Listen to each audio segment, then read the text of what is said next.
রাতে রাতে বন্ধুরা শুভ সকাল। আশা করি প্রত্যেকে খুব ভালো আছো, যে যেখানে আছো সুস্থ আছো। মিঠাই ব্লগে স্বাগত জানিয়ে আজকে ব্লগটা শুরু করছি। বড়দের প্রণাম, ছোটদের বুক ভরা ভালোবাসা। আজকে ব্লগটা থাম্বনেল দেখে বুঝতে পেরেছো কি নিয়ে ব্লগটা হতে চলেছে, আর আজকে ব্লগটা খুব ভালো লাগবে আশা করি। চলো শুরু করা যাক।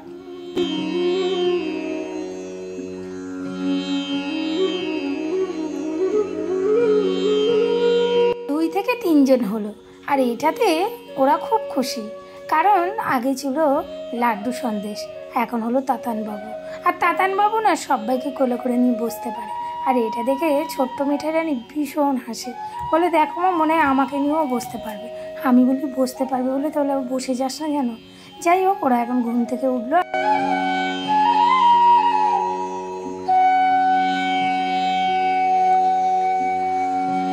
সবার প্রথমে ঘুম থেকে তুলে আমি গোপু সোনাদেরকে আগে মুখটা পরিষ্কার করিয়ে জল খাওয়াই, আর কোনো ক্যাডবেরি, লজেস, চিপস এগুলো থাকলে ওদের হাতে ধরিয়ে দিই।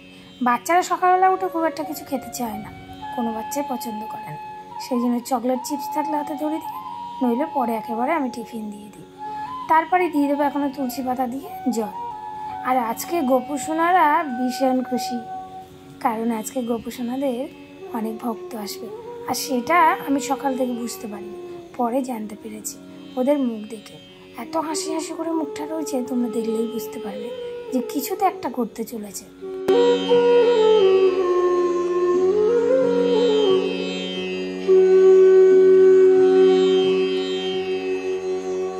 যখন লাড্ডু সন্দেশ ছিল খুব একটা দুষ্টুমি করতো না, কিন্তু এখন 3 জন মিলে যা দুষ্টু দুষ্টু হয়েছে, সব কিছু ফেলে দিচ্ছে, বদমাইশি করছে, মারামারি করছে। আর এখানে তাতান বাবুদের জামা প্যান্টগুলো খুলিয়ে গা মুছিয়ে দেবো। আর লাড্ডু যে জামাটা পরে আছে হলুদ কালারের, এই জামাটা লাড্ডু সোনার এক ভক্ত দিয়েছিল। আর তাতান বাবু যে জামাটা পরে আছে কলকাতার এক ভক্ত দিয়েছিল তাতান বাবুকে অনেক ভালোবেসে।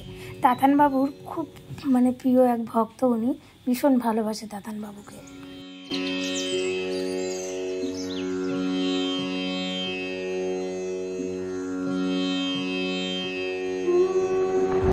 সকালে কোনোদিন ঘুম থেকে উঠিয়ে আমি তেল কিংবা ক্রিম মাসাজ করি না, হালকা হাতে মাসাজ করিয়ে স্নান করিয়ে পাউডার লাগিয়ে দিই। আর রাতের বেলা শোয়ানোর সময় একটু তেল মালিশ করে তারপরে শয়ন দিই। আর এখানে দেখতে দেখতে গোপু সোনার এক ভক্ত চলে এলো, অনেক বড় কিন্তু ভক্ত। গোপু সোনার এই ভক্ত প্রায় আসে, কিন্তু নেওয়ার সুযোগ হয় না। আজকে সেই সুযোগটা এসছে, তাই দেখো কি সুন্দর বাচ্চার মতো আদর খাচ্ছে আমার তাতান সোনা। আর এখানে অলরেডি আমি তাতান সোনাদের খেতে দিয়ে দিয়েছিলাম। আজকে টিফিনে দিয়েছি চিনি, বিস্কিট, কিশমিশ আর বাতাসা।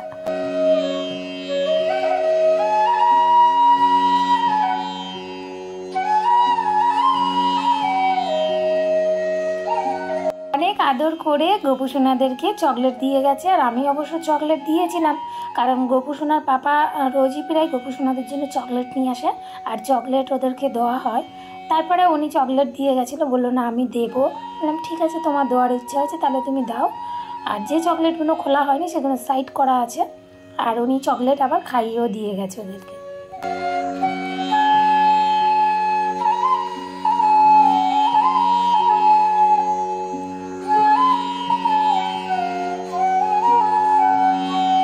বেশ কিছুদিন ধরেই ভাবছিলাম তাতান সোনার একটা বড় গ্লাস কিনবো, ওর তো ছোটো গ্লাসও হবে না, কিন্তু দেখতে দেখতে আজকে ফেরিওয়ালা বাড়িতেই চলে এলো। আমার যেটা মনে মনে না আমি ভাবি, সেটা না আমার তাতান সোনার ঠিক পূরণ করে দেয়। আর এখানে একটা গ্লাস আর একটা থালা নিয়েছি, ছোট্ট থালা, যেটাতে আমার খেতে দিতে খুব সুবিধা হবে। আর এই গ্লাসটা তাতান বাবুর। আর এখানে দেখতে দেখতে গোপু সোনার আর এক ভক্ত চলে এসছে। এখন প্রায় 12:30 বাজে, সবে খাইয়ে উঠলাম, আর তার মধ্যে গোপু সোনার এক ছোট্ট ভক্ত চলে এসেছে গোপু সোনাকে খেতে দিতে। আজকের ওর জন্মদিন, ও বলেছে জন্মদিনটা আজকের আমি স্নান করে গোপু সোনাদেরকে খেতে দেবো। আর গোপু সোনাদের কাছে আশীর্বাদও চেয়ে নিচ্ছে, একটু আদরও করে নিলাম। রোজই প্রায় ওরা আসে।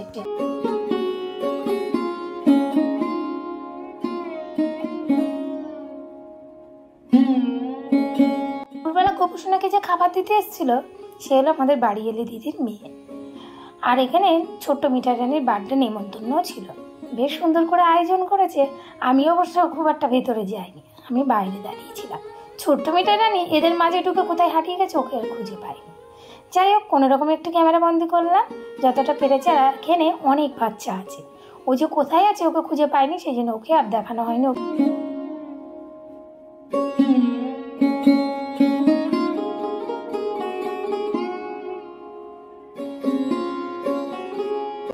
আজকে কিন্তু বার্থডে গার্লকে খুব মিষ্টি লাগছে দেখতে, আর বার্থডে গার্লের কেকটাও কিন্তু খুব সুন্দর দেখতে, রেমবো কেক। বেশ অনেকগুলো গিফট পেয়েছে।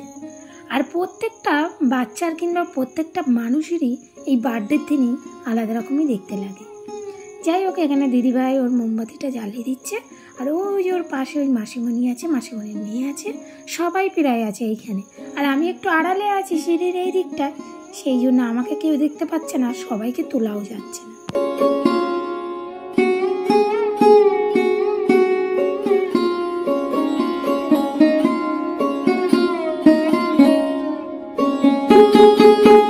জন্মদিনে কেক না কাটলে আমার মনে হয় জন্মদিনটা সম্পূর্ণ হয় না। আমাদের মধ্যে নিয়ম আছে, মানে আমার শ্বশুরবাড়ির নিয়ম আছে, জন্মদিনে কেক কাটে না। সেই জন্য প্রত্যেক বছর ছোট্ট মিঠাইয়ের জন্মদিন হয় না। প্রত্যেক বছর জন্মদিন আসার আগে বারবার বলবে, মা আমার জন্মদিনে তুমি তো কেক বানাও, বড় একটা কেক বানিয়ে দেবে তো। কি আর ওকে বলবো, তাই ওকে বলি এখন নয়, আর একটু বড় হোক তারপরে। আমাদের মধ্যে জন্মদিনটা কেমন হয়, এমনি বাচ্চাদের থালার মধ্যে এমনি 5 রকম ভাজা আর এমনি খাওয়া দাওয়া হয়, পায়েস কিংবা কেক দুটোই হয় না। ঠাকুমা শাশুড়ি নাকি বলেছে বাচ্চাদের কোনো বাচ্চাদেরই জন্মদিন করতে না, কিন্তু এখন কজন শোনে, আর বাচ্চারাই শোনে না।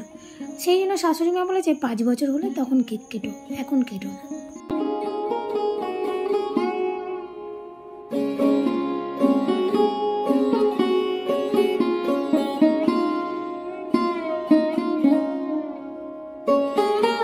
বাড়ির জন্মদিনটা হয় না, এটা তো আমি শুনেই অবাক।